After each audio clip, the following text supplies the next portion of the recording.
America's roads are considered among the best in the world, but keeping them that way often seems a losing cause. The skills are there, but too often the budgets are not. Especially at the municipal level, maintenance funds are simply inadequate. This puts a burden on managers to get maximum value for every dollar spent. As consumers, many transportation professionals may be skilled at that already. Take Dan McElroy. He's a professional engineer who heads up a municipal transportation office.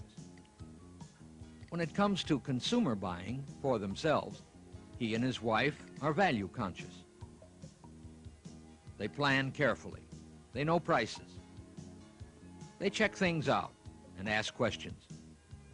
Their shopping has a purpose. They know exactly what function each purchase must fulfill. This value approach saves them money. It stretches their budget. It buys extras. Dan's department could use such extras, but long years of accepting project estimates at face value have made him unaccustomed to looking for lower-cost alternatives. He's about to discover there's a systematic way to do that.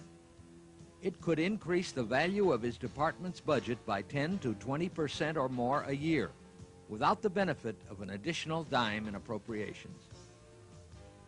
Dan McElroy is about to discover value engineering. It's exciting. It's almost like a game. Yet it's an analytical technique modeled on plain common sense. To Dan's department, value engineering can mean savings of $40,000 to $50,000 every year.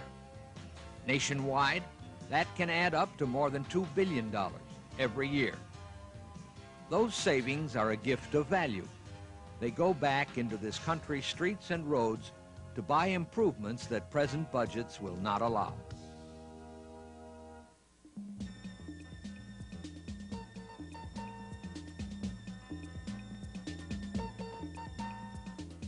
Value engineering is not new. It goes back at least to World War II, when the armed forces and its largest suppliers, faced with frequent shortages, worked out a systematic method for finding alternatives. Later, private corporations like GE and large government agencies perfected the technique so it could be used to save money as well. So, value engineering is proven. It works. It's creative. It gets people involved. There's something satisfying in being able to work together on the common cause of saving money. Of course, there are barriers and obstacles. When it comes to budgets, people can get involved on a very personal level. Old habits and long-established attitudes can act as bottlenecks. These must be dealt with if value engineering is to fulfill its promise. The technique itself is a 6-step procedure. At its core is the ability to define functions. This is crucial. High costs often result because the functions to be performed are not precisely stated. From the start, in other words, the problem must be clear. A manager or supervisor usually knows where costs might be running high. Every office, regardless of size, has projects that are over budget, large, or complex. Once a problem is selected, the manager appoints a value engineering team. Although a VE analysis may be completed by one person, a team brings perspectives that a single individual usually can't supply.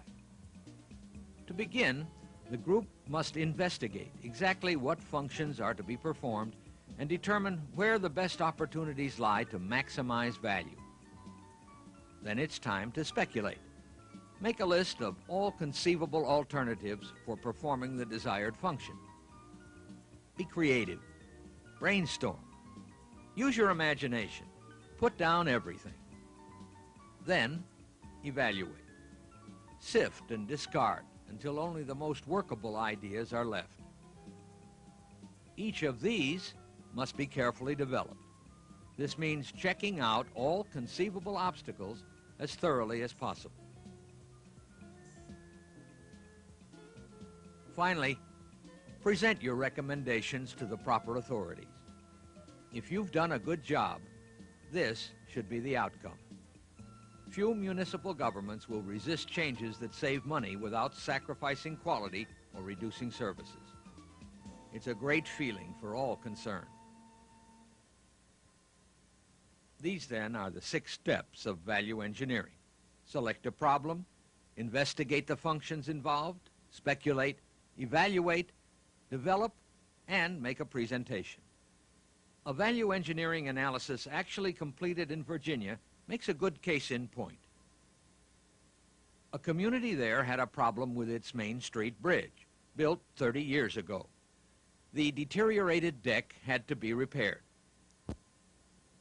The total job had been estimated in 6 figures. A value engineering team was formed. It began by investigating the functions involved, defining terms, listing major items of cost, and determining value opportunities. 2 functions emerged as likely candidates for savings. To find lower cost alternatives, the team began to speculate. They made a long list of possibilities, some of which were far-fetched. No matter. Sometimes a wild idea will spark a workable idea. Next, the surviving alternatives were evaluated. 2 were rejected, and 2 remained for development.